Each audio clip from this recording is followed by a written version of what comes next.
O deputado federal Marcelo Itagiba conversa com Reila Gracie, autora da biografia de seu pai, Carlos Gracie, criador do Gracie Jiu-Jitsu. Boa tarde. Hoje nós estamos recebendo no De Olho no Rio, Reila Gracie, que além de ser da famosa família Gracie, é autora de um livro que é a biografia do seu pai, o Carlos Gracie, o precursor do jiu-jitsu no Brasil. O que você tem para contar da gente de como nasceu essa mística associada do jiu-jitsu com a sua família? Bom, começou com meu pai, né, que foi o primeiro que aprendeu jiu-jitsu em Belém do Pará, com o japonês Mitsui Maeda, Conde Koma, né, conhecido como Conde Koma, e que adotou o jiu-jitsu como profissão depois, quando se mudou para o Rio de Janeiro com a família, e trouxe os irmãos para trabalharem com ele, os mais velhos, o Gastão, e o Jorge e o Hélio, que eram os menores, ainda muito pequenos, foram iniciados nessa época no jiu-jitsu pelo meu pai. Quer dizer, o seu pai foi o professor deles? Foi o professor deles. E me diz uma coisa, como é que eles fizeram o jiu-jitsu se tornar conhecido? Então, como é que eles fizeram acontecer o jiu-jitsu no Rio? Bom, era uma família de homens franzinos, né? Até por ironia o tio Hélio era o mais alto, porque o media 1,70 m, o tio Jorge também, o Gastão menor ainda, e o Oswaldo também baixinho, quer dizer. Então isso impressionou muito. E fora todo o discurso e a filosofia que meu pai também foi incutindo no esporte, de, né, transmitir uma segurança, uma autoconfiança, e ele tinha na época, assim, o meu pai sempre era uma época muito nacionalista, né? E ele incorporou esse espírito, assim, de brasilidade. Uma outra coisa muito interessante que eu me lembro da minha juventude, né? Tinha um álbum, né? E nesse álbum tinha os movimentos da chamada defesa pessoal. Ou seja, você não fazia o jiu-jitsu sem aprender a defesa pessoal. Isso foi algo desenvolvido também pelo teu pai? Toda a estrutura da academia, da escola que ele formou, primeiro era a defesa pessoal, você ser atacado e saber se defender. Não... Tinha a defesa de paulada, desarmar o indivíduo que estava com revólver. Então todo o marketing do jiu-jitsu, na realidade, foi feito em cima da defesa pessoal, né, lá na década de 20, porque ele abriu a primeira academia em 1925, no Rio de Janeiro. Quer dizer, depois de ter passado por Minas, São Paulo, ele se estabeleceu definitivamente no Rio. E então a defesa pessoal era o grande marketing, o chamariz, né? E naquela época o jiu-jitsu não era esporte, porque não existiam adversários. Então ele tinha que para mostrar a eficiência do jiu-jitsu, tinha que ser enfrentando outras modalidades de luta. E como é que foi escrever um livro, né, de uma família tão grande e às vezes tão conturbada? Como é que foi botar isso tudo no papel? É difícil, em alguns momentos muito doloroso também, porque você abrir baús familiares não é uma coisa fácil, né? Não é um livro que fala só sobre o jiu-jitsu, o livro é a construção de uma dinastia, quer dizer, como que se constrói uma tradição dentro de um clã.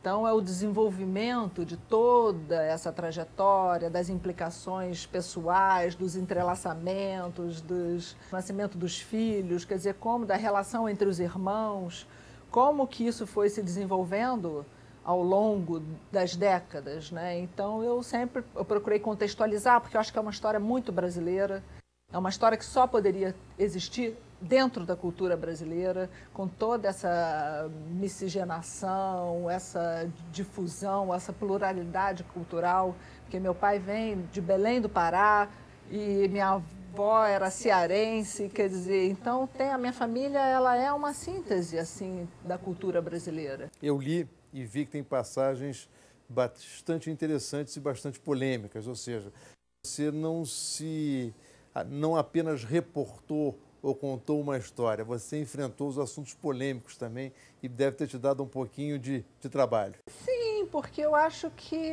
uma biografia tem que ter uma verdade, né? Ela é uma história humana, quer dizer, você tem que mostrar os aspectos humanos, as contradições, as dificuldades, as dores, as alegrias, as conquistas.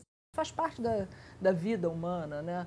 Não, as coisas não são feitas como um passe de mágica, né?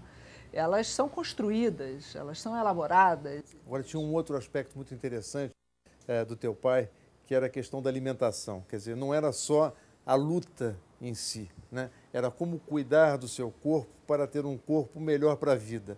Como é que era essa experiência desse estudo que ele fez, que ele desenvolveu?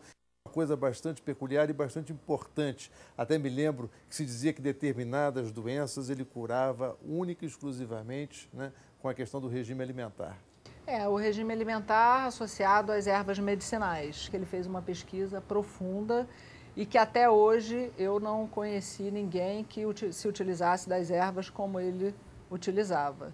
Quer dizer, a alimentação, óbvio, ele desenvolveu um método alimentar, isso já lá na década de 30, quer dizer, inclusive tem uma matéria que eu encontrei que ele fala sobre isso antes do tio Hélio lutar, que ele tinha submetido uma alimentação, quer dizer, ele define a alimentação que o tio Hélio teria que fazer antes da luta, lá em meados da década de 30. E ele foi associando esse conceito de saúde ao jiu-jitsu, sempre. Quer dizer, ele percebeu, até por ser uma família de estrutura franzina, que se o corpo falhasse, eles não teriam como sobreviver. Quer dizer, se você tem uma luta agendada e fica doente, tem que parar, tem que desmarcar. E isso implicava num prejuízo financeiro, inclusive, né? Então, ele ficou, quer dizer, e meu pai tinha um espírito de cientista, ele era um homem que tinha muita curiosidade, com conhecimento, de formular pensamentos, de descobrir o que as pessoas pensavam e sabiam, né? Eu vejo que você tem muito orgulho da tua história, né? Você tem muito orgulho do teu passado, mas eu acho que você também tem todos os motivos para ter orgulho da tua descendência, né? O teu filho Roger é o campeão mundial hoje de jiu-jitsu, é isso? Pois é, e que para mim foi uma surpresa, porque eu nunca achei que o Roger tivesse temperamento de lutador, entende? Para falar a verdade, o Roger sempre foi um garoto assim muito tranquilo, muito dócil. Mas ele, eu acho que encontrou uma maneira de, sabe, lutar sem precisar ser violento, sem precisar usar a força. Você não poderia dizer que o Roger se assemelha muito aos princípios do teu pai? Sim, e obviamente que eu tentei, né? Quando ele decidiu seguir, se dedicar assim, de verdade ao jiu-jitsu e adotar como profissão, eu estava começando a escrever o livro, né? Então, ao mesmo tempo que eu ia descobrindo e que eu ia entendendo e né, encontrando as informações, eu também ia passando para ele, porque eu achava e acho que a minha família, os lutadores, eles têm um papel cultural, eles são pessoas públicas. E não basta só ser lutador. Eu acho que desde o momento que você assume um destaque, que você se torna um ídolo, e tem que saber usar isso de uma maneira positiva, usar isso de forma para ajudar as pessoas, para difundir aspectos positivos. Você sabe que eu conheci teu pai, conheci teu tio, comecei no jiu-jitsu com o Carson com 10 anos de idade, né? Mas eu tinha um carinho e uma admiração especial, né, por um irmão teu, que era o Rollis. O que você pode falar um pouco do Rollis Gracie, para mim, um dos grandes lutadores da família e uma pessoa especial na forma de ensinar e passar o jiu-jitsu para o outro? O que você se lembra, o que você pode falar para nós do Rollis, que eu acho que é sempre importante falar dele? Ele fazia as pessoas se sentirem especiais para ele. Eu quis prestar essa homenagem a ele, eu quis contar a história dele também no livro. Então, a biografia do meu pai, ela é também a biografia do tio Hélio, ela também é um pouco da biografia do Rollis, do Carson. Quer dizer, eu fui agregando assim muitas histórias à vida do meu pai, porque o meu pai era um homem que fez um trabalho coletivo. Acho que todos nós sentimos isso. Eu vi, você trouxe umas fotos belíssimas da família, né? E eu vi o Rollis ali de bigode, o Rollis sem bigode, né? Com aquele olhão azul dele que encantava a todos. Eu quero te dar os parabéns pelo livro que você escreveu. É um livro profundo, é um livro de coragem, né? Porque aborda todos os pontos e é um livro que eu recomendo. Carlos Gracie Reila, obrigado por estar Obrigada. aqui com a gente. É um prazer.